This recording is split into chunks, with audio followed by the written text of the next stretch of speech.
ஏன் இந்த எரிந்த பார்வை? பகுதி 1. சென்னையின் நடுப்பகுதியில் உள்ள பழைய அடுக்குமாடி குடியிருப்பில் வசிக்கும் அருண் ஒரு சாதாரண இளைஞன். ஆனால் கடந்த சில நாட்களாக அவனுக்கு தெருவில் செல்லும் போதெல்லாம் ஒரு விஷயம் கவனத்தை ஈர்த்தது. தெரு மின் விளக்கின் கீழ் மங்கலான வெளிச்சத்தில் ஒரு முதியவர் தினமும் நள்ளிரவில் அமர்ந்து கொண்டிருப்பார்.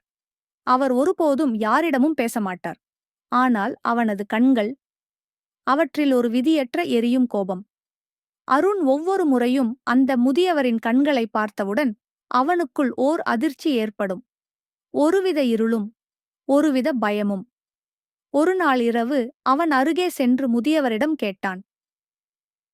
மாமா, நீங்க ஏன் ஒவ்வொரு நாளும் இங்கு அமர்ந்திருக்கீங்க? அவர் மெதுவாக திரும்பினார். அவருடைய கண்கள் இன்னும் தீபமாக எரிவதைப் போல தெரிந்தன. அவர் மெதுவாகச் சிரித்துவிட்டு சொன்னார். அது நீ பார்க்கும் வரை மட்டும்தான் பையா. உண்மையிலே இந்த பார்வை யாருக்காக எரியுதுன்னு தெரியுமா? அருணின் உடம்பு நடுங்கியது. அந்த பார்வையில் ஏதோ புதிர் இருந்தது. பகுதி 2 விரைவில். இது எப்படி இருக்கு? இன்னும் சுவாரஸ்யமாக மாற்ற வேண்டுமா?